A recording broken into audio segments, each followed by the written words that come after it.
बोलो सतगुरुदेव की जय हो।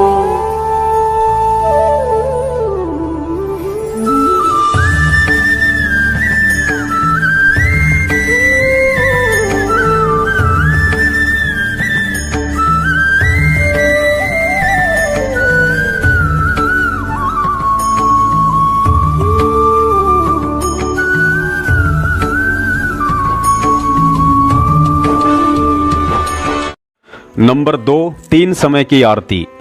संत रामपाल जी महाराज जी से नाम दीक्षा लेने के बाद 90% भक्तों को शुरुआती 5-6 महीने तक जो आत्मिक सुख शांति का अनुभव होता है वह बाद में धीरे धीरे लुप्त हो जाता है, क्योंकि 5-6 महीने तक हम किसी कोऑर्डिनेटर, सारनामी भगत या संत रामपाल जी महाराज जी के परिवार व रिश्तेदारों से दूर ही रहते हैं। लेकिन हम जैसे ही इन लोगों के संपर्क में आना शुरू कर देते हैं, उसी समय से हम गुरुजी द्वारा बताई गई विधि से भक्ति कम और इन लोगों के मनमाने आचरण के शिकार अधिक होने लग जाते हैं।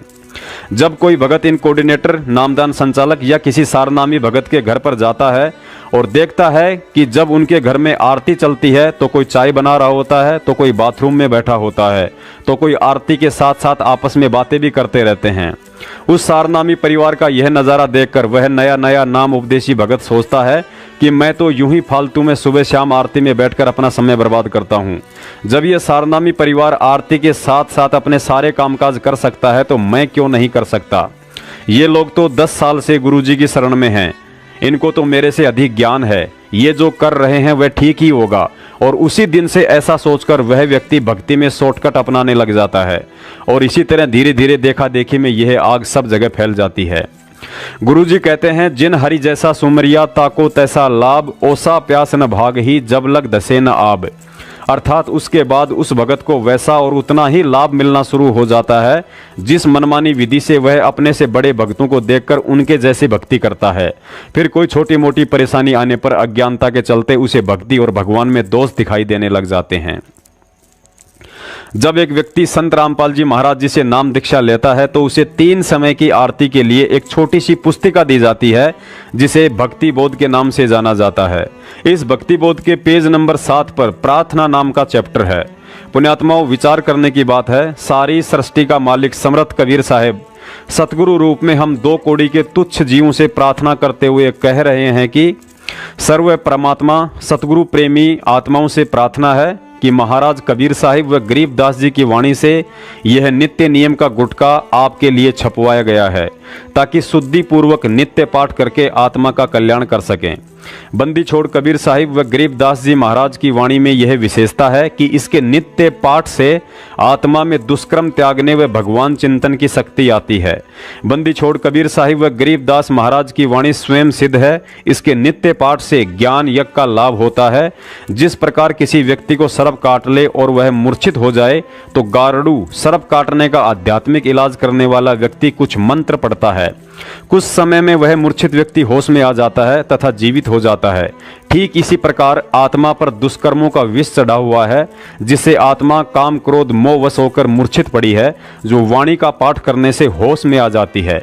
फिर परमात्मा का ध्यान, सुमरण, प्रभु गुणगान, गुरु धारण करके काल जाल से मुक्त हो जाती है। कुछ रोग भी वाणी के पाठ से कट जाते हैं। यदि पूर्ण संत से नाम लेकर विश्वास करके नित्य पाठ किए जाएं तो परिवार में सुख, धनवृद्धि व कुछ कार्य सिद्धि भी नाम जाप तथा वाणी के पाठ से होते हैं। क्योंकि यह ज्ञान यज्ञ है, यह निश्चय कर माने। परंतु पूर्ण मुक्ति के लिए पूर्ण गुरु की तलाश करें तथा नाम लेकर गुरु वचन में चलें और अपना जीवन सफल करें। नित्य पाठ का अर्थ यह है कि जो वाणी सतगुरु वचन में लिखा है उस पर अमल करना है, उसी प्रकार अपनी रहनी व करनी करें। पुण्यात्माओं, अब हम सतगुरु आशीर्वाद से इस प्रार्थना के मर्म को समझते हैं कि इसके माध्यम से गुरुजी ने हमें क्या आदेश और शिक्षा दी है। गुरुजी ने प्रार्थना रूप में हम भोली आत्माओं को समझाना चाहा है कि यह नित्य नियम की पुस्तिका आपके नित्य पाठ के लिए छपवाई गई है। पाठ का अर्थ होता है पुस्तक को देखकर पढ़ना। और आप जी नित्य नियम का वीडियो देखेंगे तो पता चलेगा कि स्वयं सतगुरु देव जी भक्ति बोध को हाथ में लेकर पाठ कर रहे हैं। पुण्यात्माओं, सतगुरु देव जी जिन्होंने इस भक्ति बोध की रचना की है उन्हें इसके पाठ करने की कोई आवश्यकता नहीं है, लेकिन उन्होंने हम मूर्खों के लिए एक बहुत बड़ा संकेत दिया है कि जब तक तुम लोग इस विधि से आरती नहीं करोगे तो कैसे तुम्हारी भक्ति सफल हो सकती है। आगे बताया है कि महाराज कबीर साहिब व गरीबदास जी की वाणी स्वयं सिद्ध है। इसके नित्य पाठ करने से परिवार में सुख शांति व कुछ रोग भी स्वतः ही कट जाते हैं। पुण्यात्माओं, ध्यान रहे, मजबूरी की बात अलग है, लेकिन जो भगत भाई बहन जानबूझकर खाली मोबाइल में आरती चलाकर गटर में जाकर बैठ जाते हैं या आरती के समय इधर उधर की बातों में लग जाते हैं, उन्हें ना ही तो रोग कटने वाले हैं और ना ही कोई शांति मिलने वाली है। यदि फिर भी किसी को मिल रही है तो समझ लीजिए यह शांति आपको वर्तमान की भक्ति से नहीं बल्कि पहले की संचित भक्ति से मिल रही है, जो एक दिन समाप्त होनी है। पुण्यात्माओं, विधिवत तरीके से तीनों समय की आरती करने वाले साधक को ना ही तो अंतर्यामी गुरुजी तक अपनी प्रार्थना पहुंचाने के लिए किसी कोऑर्डिनेटर की जरूरत पड़ेगी और ना ही गुरुजी के कलयुगी परिवार वालों की चमचागिरी करने की, क्योंकि जब हम सुबह के नित्य नियम का पाठ करेंगे तो अथ सर्व लक्षणा ग्रंथ में गुरुजी से रोजाना वे सभी आवश्यक वस्तुएं मांग लेते हैं जिनकी हमें भक्ति मार्ग में जरूरत पड़ती है। उसके बाद एक शिष्य को अपने गुरु से और कुछ भी मांगने की आवश्यकता नहीं रह जाती है। सर्वलक्षण ग्रंथ ग्रीव उत्तम कुल करतारे दे द्वादश भूषण संग रूप धर्म दे दया कर ज्ञान बज सत्संग श्री संतोष विवेक दे लक्ष्मण दया भगवती वैराग दे नाम निरातन सारे योग युक्ति जगदीश दे सूक्ष्म ध्यान दयाल ठीक इसी तरह जब हम संध्या आरती का विधिवत तरीके से पाठ करते हैं तो हम अपनी जाने अनजाने में की गई दैनिक और जन्म जन्मांतरों की सभी गलतियों व पाप कर्मों की रोजाना समायाचना करते हैं। और जब तक हम समायाचना नहीं करेंगे तो हमारे पाप कर्म कैसे हल्के हो सकते हैं। अतः किसी दिन अचानक दुखों का पहाड़ टूटने के कारण गुरुजी के आगे रोने से बेहतर है कि हम रोज संध्या आरती करके उनसे समायाचना मांगते रहें, ताकि किसी दिन अचानक गिरने वाले दुखों के पहाड़ से बचा जा सके।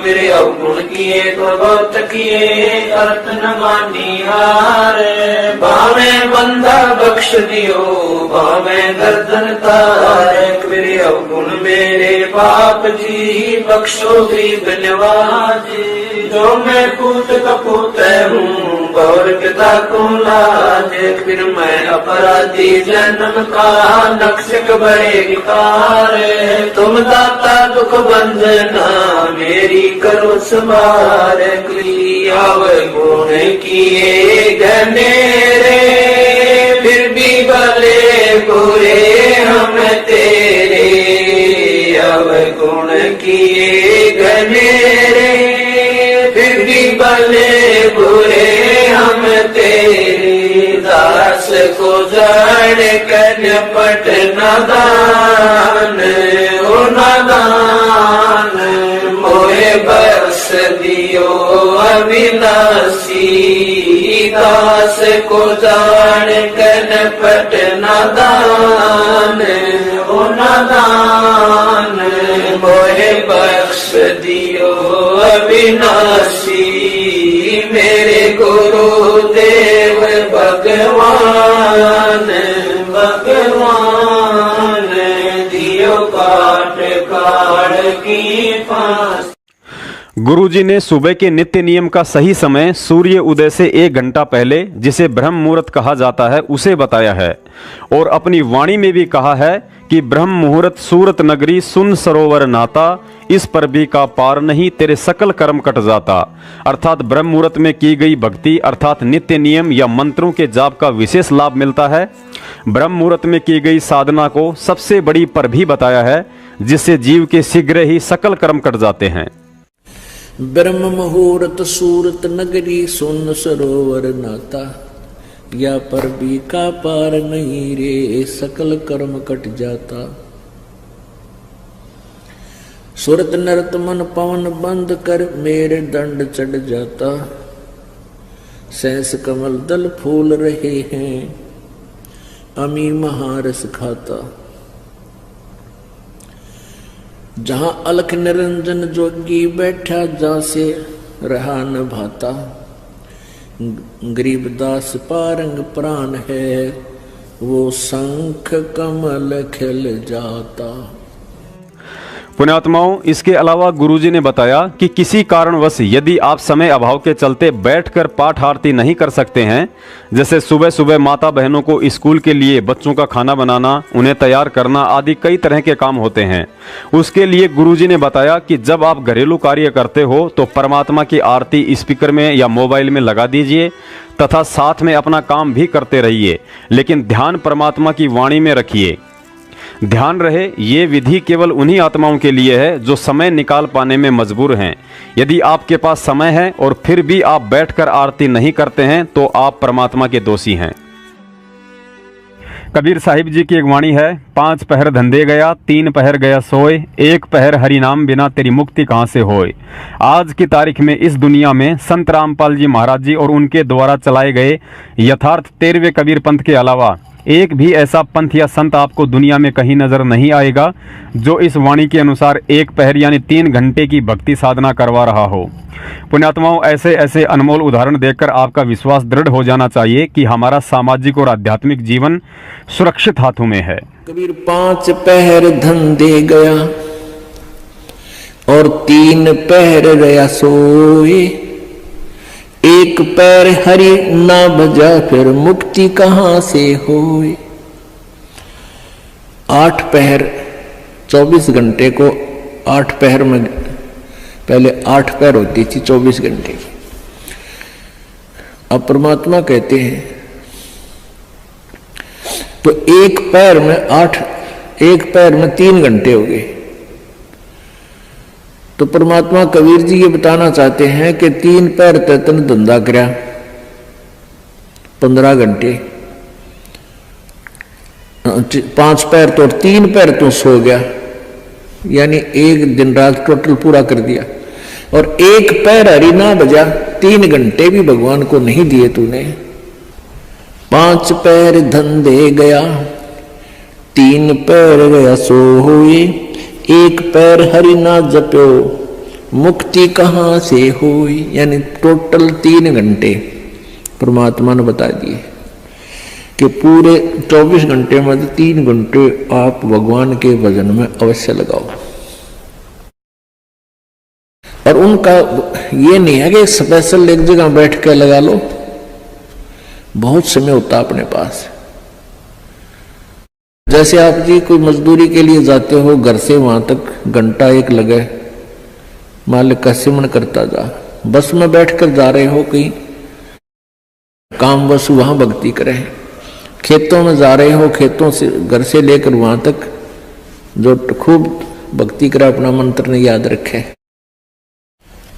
और बहुत से ऐसे कार्य हैं जो काम करते करते भी हम भगवान की भक्ति कर सकते हैं। जैसे खेत में आली हल जोतता है, हमने देखे पहले ही आली में लक्ष्मी चंद की रागनी गाए जाते, हल भी जोड़े जाते। तो वह भगवान की भक्ति भी करे, कभी आरती करने लग जाए, कभी भगवान की वाणी बोलने लग जाए। कोई फिल्मी गाने गावा है, कोई और बकवास सोच रहा है। तो इस प्रकार हमने अपना सुमन में 3 घंटे का समय निकालना चाहिए। जैसे सुबह का नित्यनेम आध पौना घंटा लगता है, 15 मिनट की असुर निकंदन मणि 1 घंटा तो हो गया। आध 35 मिनट की आरती होती है, 1.5 घंटा। बाकी 1.5 घंटा आपका सिमरण भी हो जाए ना, सिमरण आध घंटा मंत्र, 1 घंटे का श्वास का सिमरण। तो इतना भी आप कंटिन्यू कर लोगे तो भी आपका बेड़ा पार हो जाएगा। ये सत्कर्म। पुण्यात्माओं, नाज करो अपने भाग्य पर जो इस कामी, क्रोधी और लालची दुनिया की भीड़ में सतगुरु ने हमारा हाथ पकड़ लिया है। सच्चा सत्संग मिल गया है, सच्ची भक्ति और मंत्र मिल गए हैं। कहने का मतलब है कि बिल्ली के भाग का छीका टूट गया है। गुरुजी ने बताया कि इस जीव आत्मा का ऐसा दाव असंख्य कल्प युगों के बाद बड़ी मुश्किल से लगता है। हमारा कलयुग की पिछली पीढ़ी में ऐसे समय में जन्म होना जिस समय परमेश्वर सतगुरु रामपाल जी महाराज सशरीर हों। इस समय की महत्वता को शब्दों में बयान करना किसी के लिए भी बेहद मुश्किल है, क्योंकि उपरोक्त विधि से 3 घंटे की मर्यादित भक्ति करने वाली आत्माओं के लिए यह अंतिम मानव जन्म है। और इस बात को गुरुजी के इस सत्संग से ज्यादा दुनिया में कोई नहीं समझा सकता है। कहते हैं जब भी दाव लग जा उसी समय पीछा छुटवा ले। एक बार एक भगत साधना कर रहा था एक संत पीपल के पेड़ के नीचे बैठ के, और कुछ बहनें जा रही थी। उनसे पूछा, बहनों कहाँ जा रही हो तुम? कहने लगे एक ऋषि के पास जा रहे हैं और वो भूत भविष्य की सारी जानता है। तो उसने कहा कि मेरे बारे में बहनों पूछ के आना, मेरा मोक्ष कितने जन्म में हो जाएगा? अच्छा भाई पूछ के आवेंगे, तेरी भी पता कराएंगे।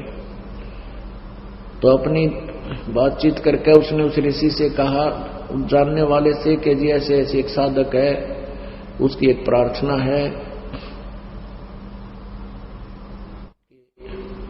उसका मोक्ष कितने जन्म होगा? तो उस भविष्य वक्ता ने बताया कि जितने पीपल के पेड़ के पत्ते हैं इतने जन्मों में उसका मोक्ष होगा। अब उन बहनों ने सोचा, भाई यदि उसको हमने यह बात बता दी तो उसका तो हार्ट अटैक हो जाएगा, वो तो बेचारा इच्छुक है भगवान की जल्दी मोक्ष हो मेरा। तो उन्होंने सोची उसके दूर से चलते हैं। वो दूर से जाने लगी, यानी 5-4 किले दूर से, यानी 1000 फुट की दूरी से दूसरे रास्ते से जा रही थी। वो भाग्या गया उनके पास, कहने लगे, बहनों मेरे बारे में पूछ कर आए तुम? वो कहने लगी, भाई पूछता है पर बाबा जी तू सहन नहीं कर सकता, अगना बहन बता दो, जो भी बताई है मुझे बता दो। वो कहने लगी, भाई जिस पेड़ के नीचे तू बैठा है ना, पीपल के पेड़ के, यूं बताया कि उसके जितने पत्ते हैं इतने जन्मा में तेरा मोक्ष होगा। वो तो डांस करने लग गया, नाच न बोले बे बुलाओ थारा। तो बोले रे तू हंस नाच क्यों रहा है, तुम डरोना चाहिए था। नहीं, कम से कम अंत तक आ गया, अगे इस पीपल के पत्ते जितने हैं इतने दिन में तो होगा, मोक्ष तो होगा मेरा। कहने का भाव यह है, पुण्यात्माओं हमने इतने धक्के खट्टन हो लिए, और अब परमात्मा ने ये संतोष दिलाया था उस समय कि अपने बच्चों को रास्ता दूंगा, क्योंकि काल ने ये कहा था, सतयुग में परमात्मा आए थे जो पहली प्रथम बार, उसने वचन ले लिया था कि 3 युगों में, सतयुग त्रेता द्वापर में जीव कम ले जाना और कलयुग में आपकी मर्जी कितना ले जाना। तो परमात्मा ने ये सोचा था कि अब कलयुग में ही इनका मोक्ष करूंगा। तो पुण्यात्मा हमने ये इंतजार करना पड़ा कि शुक्र मनाओ कि आपके असंख्यों जन्म होकर अंत वाला जन्म आ लिया, आखिरी पत्ता आ गया, ये लास्ट पत्ता आ लिया, पीपड़ वाला नहीं समझ लो, और इब का चूकियो मत ना।